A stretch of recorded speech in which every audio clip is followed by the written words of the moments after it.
एक दफा का जिक्र है कि एक बादशाह और उनका बेटा सुलेमान था। सुलेमान जानवरों के दरमियान होने वाली गुफ्तगू को समझ लेता था। वो मछली, भेड़ों और कीड़ों के दरमियान होने वाली गुफ्तगू को समझ गया।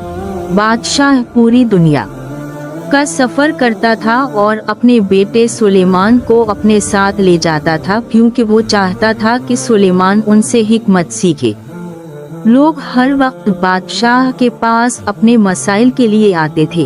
अगर इन्हें किसी किस्म की परेशानी होती तो वो बादशाह के पास आते और बादशाह हमेशा बहुत गौर से सुनता था और इसी तरह सुलेमान भी सुनता था। एक दिन जब सुलेमान की उम्र 11 साल थी, कुछ आदमी एक मसला लेकर आए। एक चरवाहा और एक किसान और भेड़ों का एक रिवर आ गया। सुलेमान को भीड़ बहुत पसंद थी। उनके पास ऊन के खूबसूरत कोट थे। भीड़ बी बी करती रही और वो इन्हें समझ गया। पहला आदमी गुस्से में था। इसके चेहरे पर गुस्सा था और वो बड़ी ऊंची आवाज में बोला, वो आदमी, इसके जानवर मेरे बाग में आए। इन्होंने मेरा सारा फल खा लिया, मेरे सारे पौधे, गाजर, मीठा धनिया। बादशाह चरवाहे की तरफ मुतवज्जा हुआ। चरवाहा भी नाराज था। चरवाहा भेड़ों की तरफ मुतवज्जा हुआ और कहा, तो तुम इस आदमी के बाग में गए और उसके पौधे खा गए। भेड़ों ने ये सुना और मुड़कर एक दूसरे से सरगोशी की, अनन नन्नन नन्नन, तुम्हें मीठे पौधे याद है, तुम्हें मीठा धनिया याद है। ओ मेरे खुदाया, वो बहुत लजीज था। सुलेमान समझ गया।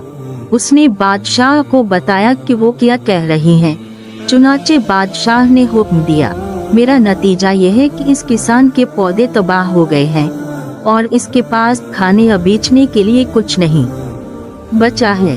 इसलिए मैं फैसला करता हूँ कि वो आदमी तमाम भेड़ें इस आदमी को देगा।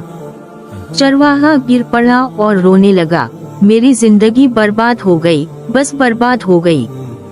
भेड़ों के बगैर चरवाहा क्या है, भेड़ों के बगैर चरवाहा क्या है।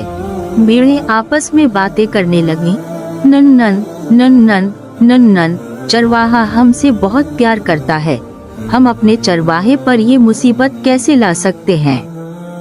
सुलेमान ने ये सब कुछ बादशाह को बताया और आखिरकार बादशाह ने बड़ी मुस्कुराहट के साथ कहा, अब पौधे बर्बाद हो गए हैं और किसान के पास ना बेचने के लिए कुछ है ना खाने को, लेकिन फिर भी इसकी अपनी जमीन है। इसलिए अगर चरवाहा अपनी सारी भेड़ें किसान को दे दे तो उसके पास कुछ नहीं होगा, तो ये भी इंसाफ नहीं है। चरवाहा जमीन की देखभाल करेगा, वो बीज बोएगा, वो फसलों की देखभाल करेगा।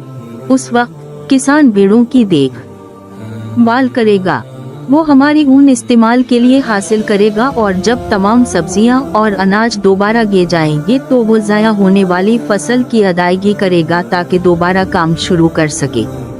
चरवाहा मुस्कुराया, किसान भी मुस्कुराया, बादशाह भी मुस्कुराया और भेड़ें खुशी से ये कहते हुए वापस लौट गईं, वाह वाह वाह।